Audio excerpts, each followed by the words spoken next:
Welcome to Chefs in the City. I'm Ann Fisher, along with my co-hosts, Rich Terapak and Steve Stover, both recovering lawyers. Is that okay to say that? Oh, yeah. Fair enough. And both longtime cooking teachers, and what I think of is authentic foodies. You know, That's a new term. you guys. I mean, I'm not even sure what to, else to call it. Bon vivants. I always like calling you that. Yeah. Well, you do. You get around a lot more than I do. But today, you guys are sharing some reviews between the two of you, of some significant and newish restaurants in town. We'd like to get your take on that. First, Jean's on South High Street in Old Dublin. Bobby Moore is the executive chef. Michael Velber is the general manager and wine director. And I'm just kind of wondering, what's the general vibe there? It's all Americana to me. It's a lovely small place. It could be on the coast of Maine. It's that kind of look. It's in Old Dublin. They have a nice wine store down the road, Several doors down, and called Coast. Coast. Okay. Coast Wine. And it's a good vibe. It's mostly an adult crowd. When we were there, I was there with Steve and Mary.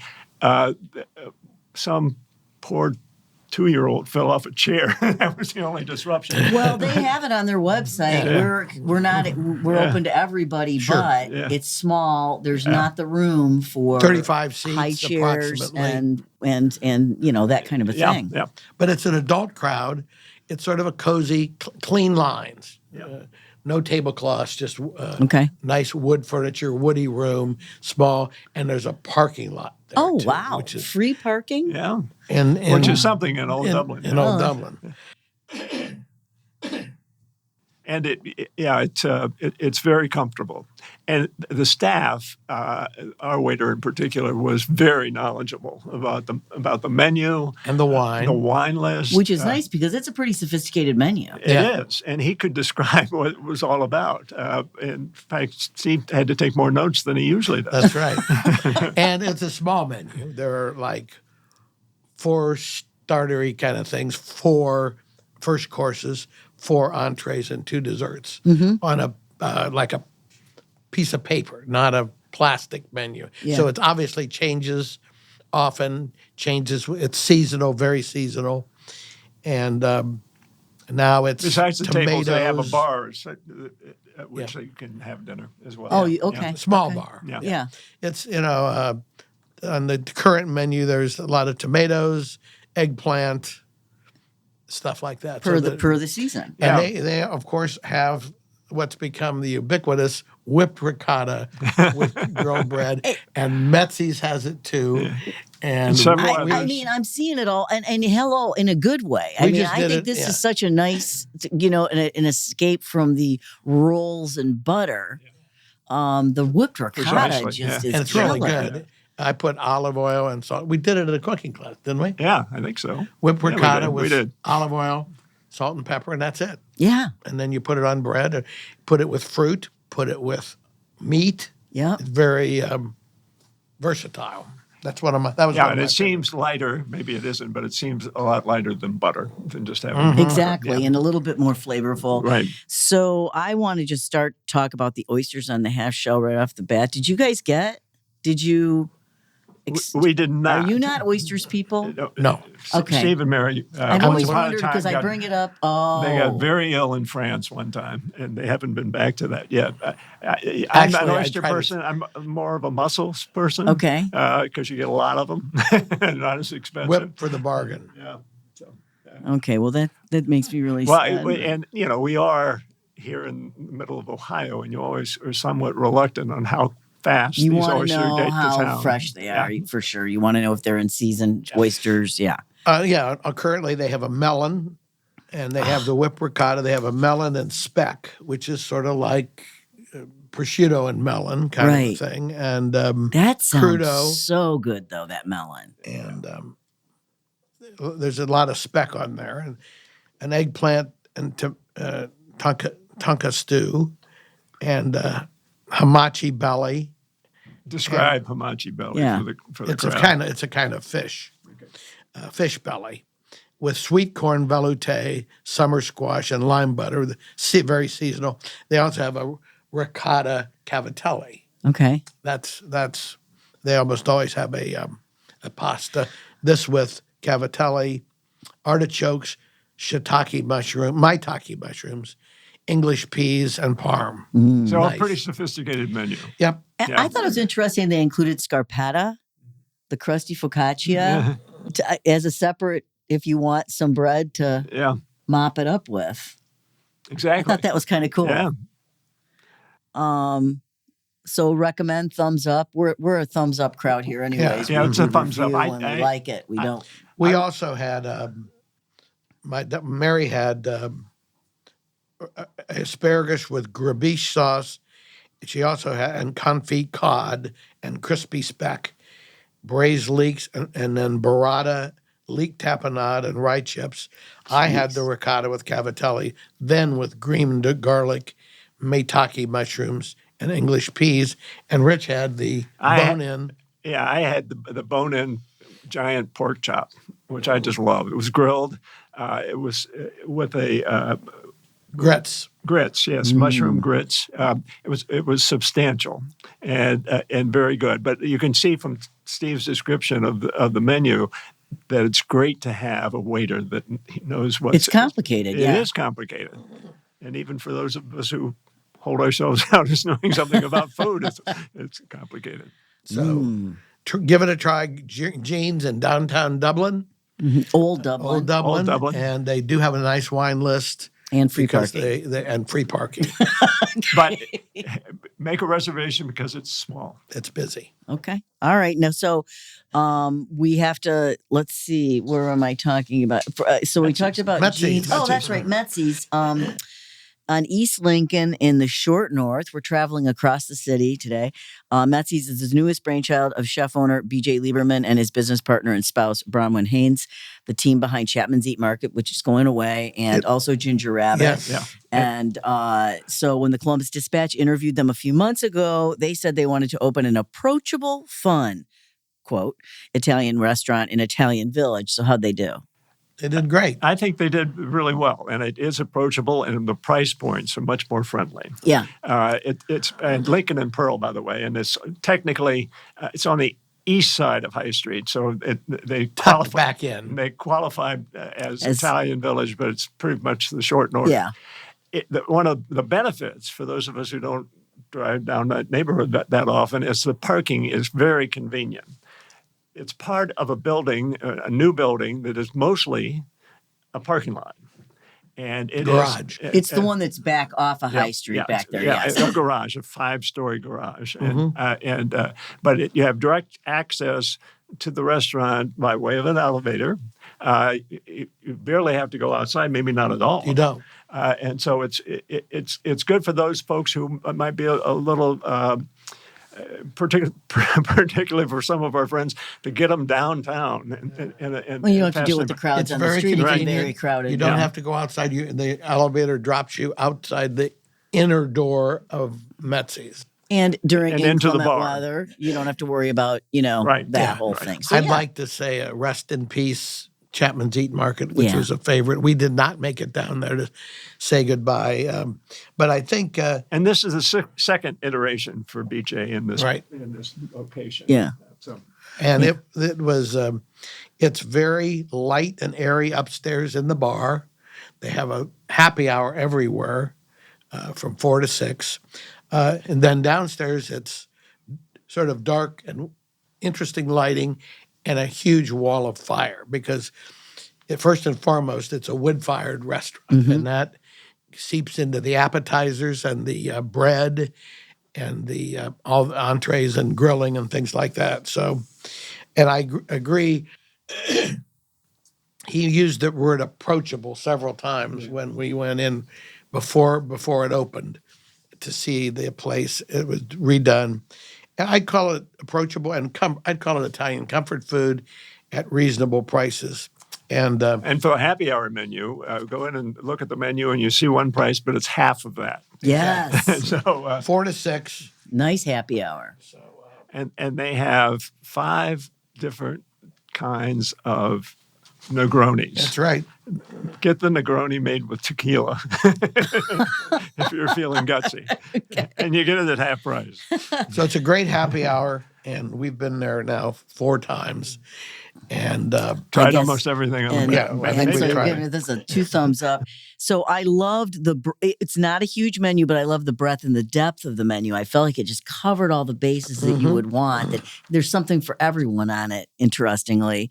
But I didn't feel overwhelmed by the choices as I don't want one of these giant, TGIF Friday menus, And BJ Lieberman does a good job of designing this menu with the entire staff in mind.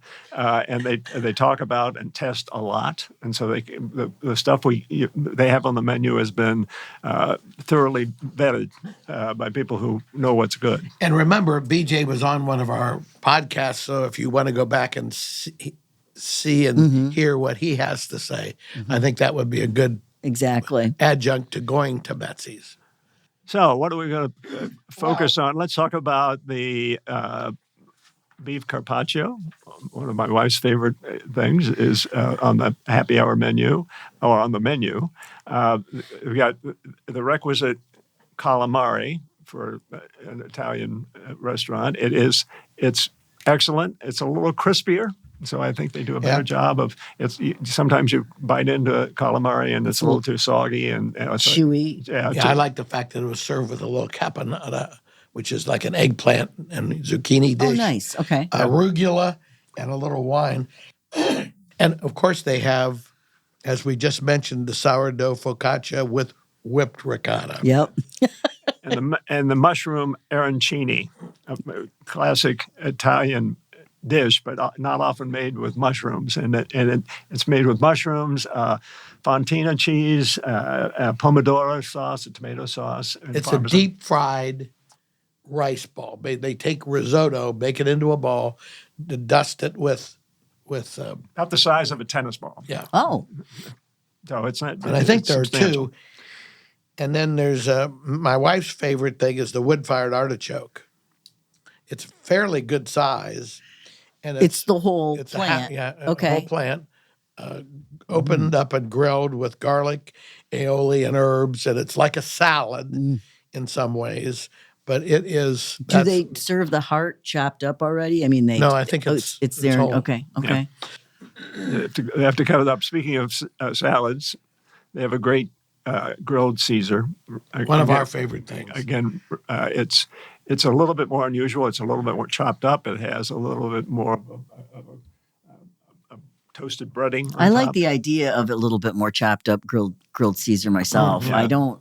Yeah, for a number of years we did a couple classes on grilled Caesar where you actually put the romaine lettuce whole, Yeah. cut in half on Yes. the grill. I still do it that way. Yeah, Oh. but you have to fight to eat it. But exactly, and I don't know if they always get it right Yeah, in a restaurant. Yeah.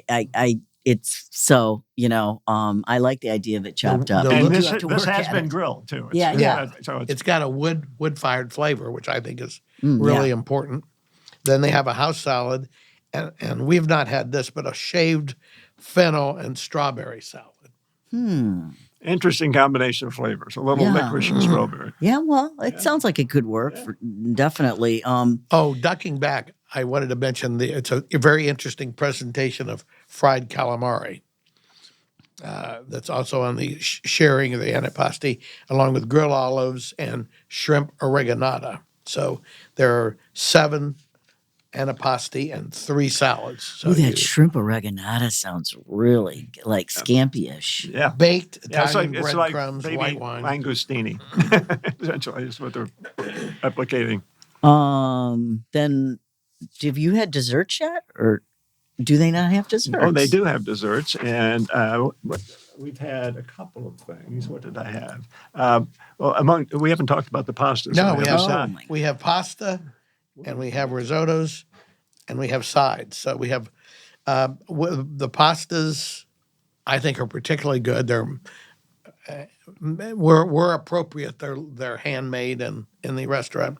We've tried all but The lobster. 2 of them. Yeah. The lobster ravioli, $33, but absolutely worth it. It's lobster.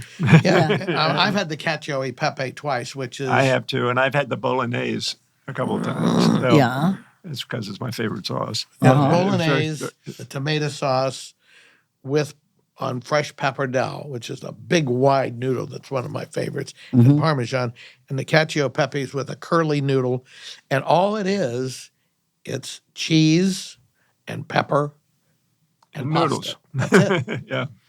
But by And that- using a little pasta water, it makes Yep. for a real creamy, silky smooth pasta sauce. Oh, my wife also had green pea pesto. How was on that? pasta. Very good. And the If you scarpetta. could find green peas, I'd make it. It's really hard to find fresh green peas. Mm-hmm. Yeah. In the spring, more likely. Right. Sometimes frozen Trader Joe's will do it. Okay. Good Yeah. tip. Yeah. All right. And then the entrees, there's a smoked mushroom risotto, herb snapper, marinated flank steak. Half a chicken. Yeah.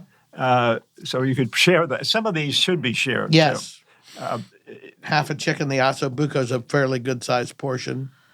And you can get veal or eggplant parmesan. Yeah, for the vegetarians, the eggplant parmesan is Nice. offered and very good.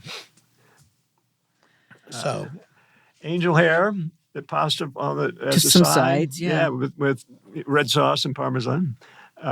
Involtini, grilled zucchini, mushroom, pomodoro, and breadcrumbs. just a little side. Okay. That goes with the other two. So I think we can be very happy about Metsi's. Is Metzi's going to stick with us for a while, you Hope think? so. Server Shannon was our server twice. She's a theater major, Yes. and she's here getting her master's, and she was delightful. And And with a little drama, because she's the theater. exactly. Always a positive drama. But we want to also recommend Comedy. the happy hour from 4 to 6 with 7 items, I think 6 or 7 items at half price. Yeah. It's enough that you can make a light meal out of it. For the happy hour people out there. But we didn't bring the drink order. It's substantial as well. Do we have it? Well, they have a nice wine list. The wines are at half price for the happy hour. Mm-hmm. And they have some good cocktails as well that are not overpriced. And like I said, that Well, he talked about it. They just wanted to get something a little bit more approachable and accessible. And sounds like they achieved it. So can't wait to go there. Yep. Getting there soon. So Well, yeah, we've been there 4 times. I so know. they've Well, just, you guys do somebody's the gotta hard. You do do the it. hard lifting, no question about somebody's that. got to do that. And we, everybody out there in podcast land, appreciate the work you do. Thank you. So, Thank you know, just want you to know that this is not. you've heard that often. Finally, as we make our tour across the city, we land at Isla on Moeller Street in Marion Village. Yeah. And much anticipated. Yes. As you know, we've had Andrew Smith on before. He worked at we opened Salt and Pine and worked for Rock Mill, the tavern down on South Front Street, and then he sort of left the business and wanted to rethink it. We recommend heartily that you watch that podcast because Yes. he's an interesting guy. And COVID He's a gives you an super nice opportunity guy. to do those kinds of Yeah. things. Yes. So, And then his journey became to having dinner parties or supper club events in his West Side home. No, you guys never went to one of those. No. Okay. But we heard they about were it. well Yes. received. He did it for years. Yes. Yeah. So, And I think this now a brick and mortar restaurant, he's going for the same kind of feel. He describes it as a communal dining experience, and I described it as a dinner party feel. There are Wednesday, Friday, and Saturday, there are 2 seatings of 28 people each, 2 tables of 14. We were just arbitrarily set with people. We didn't know them at the beginning, and we do know them now. how long did dinner last? I wasn't present. We were there it was close to 2 hours. Yeah. Okay.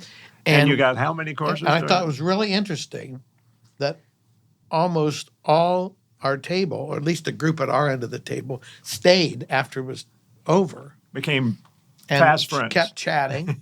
And That's we stayed for 30 minutes after the dinner. And it really accomplished its purpose because we were sitting with people we didn't know. And by the end of the meal, we knew them. Right. And that's what dining is all about. Right. And so Chef Andrew and his wife, Devoney Mills, were there. And then they only had like 2 other people. So you're trying to get the place is really, it's in an old warehouse, but it's a very attractive, warm setting. There's a bar.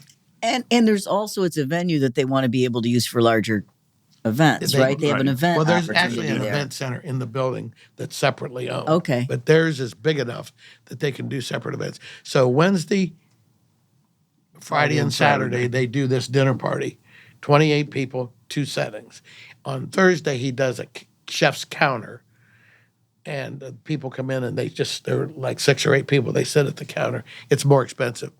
And to be fair, this is $150 is the Ahead. but we didn't tip.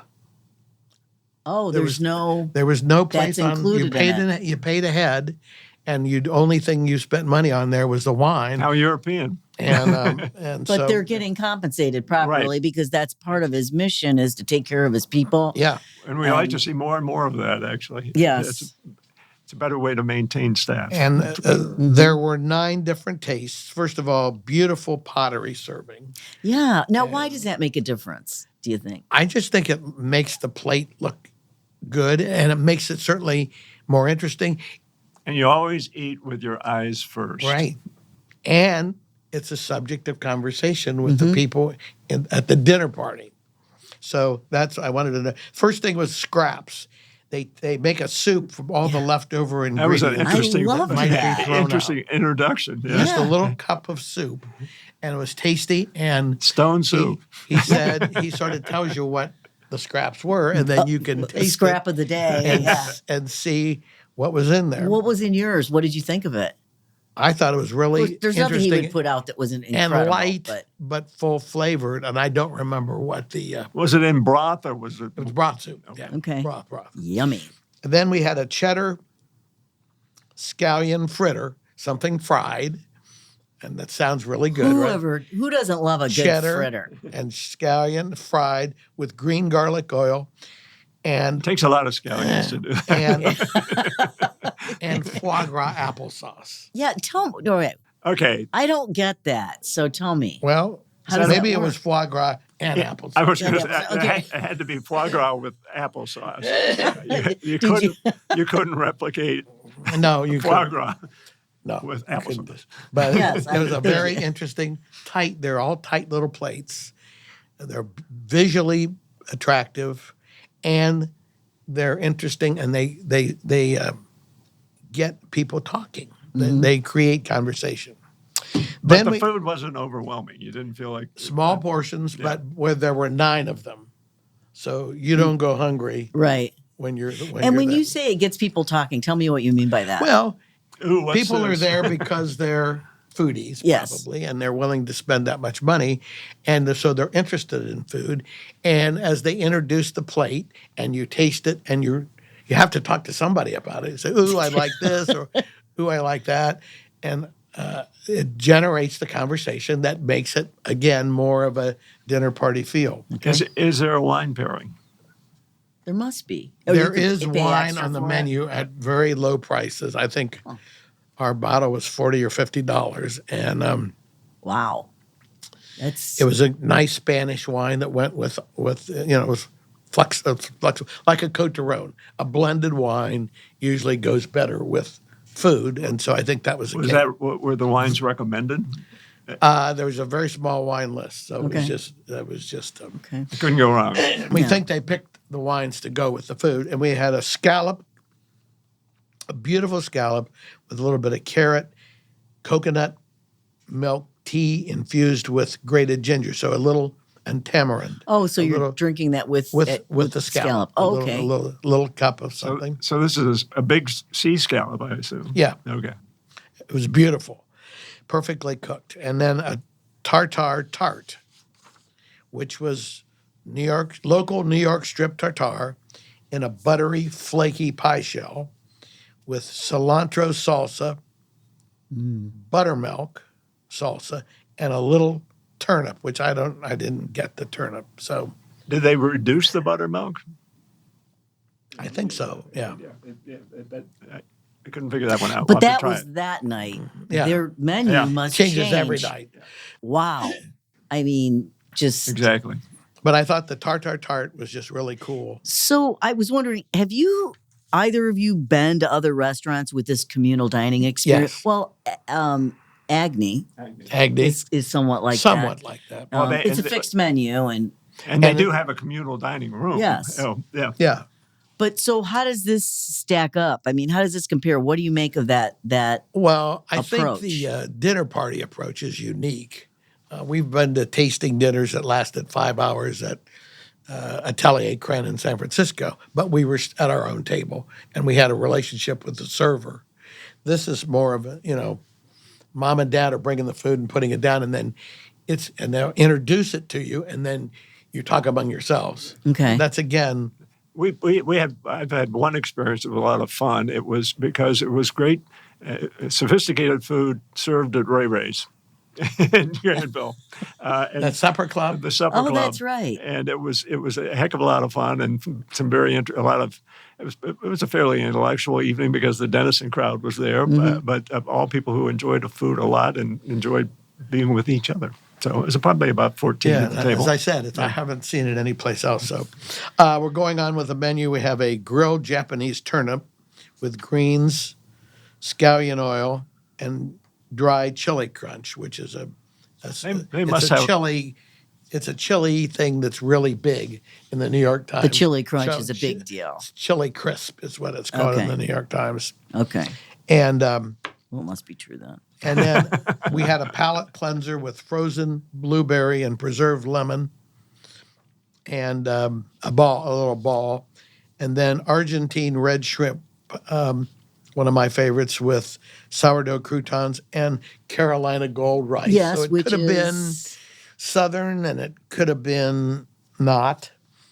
And then pork tenderloin, poached, then seared with braised fennel, caramelized buttermilk again, and they had to use up the buttermilk. Smoked tomato roe. You can make your own buttermilk with a little think vinegar. about that with the pork tenderloin, poached and then seared to give it the crisp. Was it sous vide?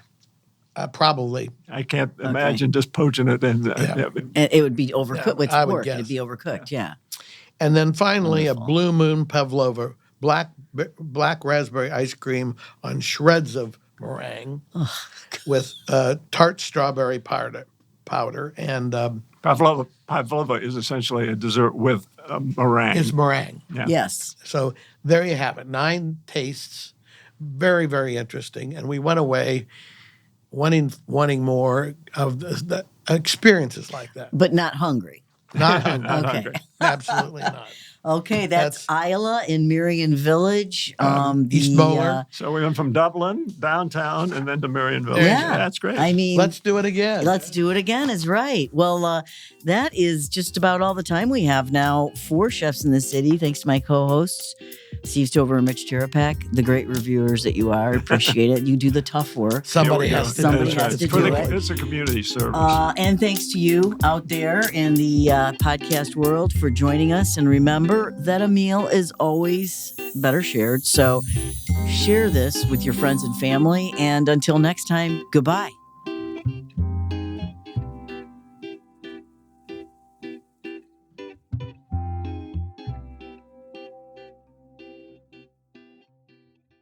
Boxland Media. Think big.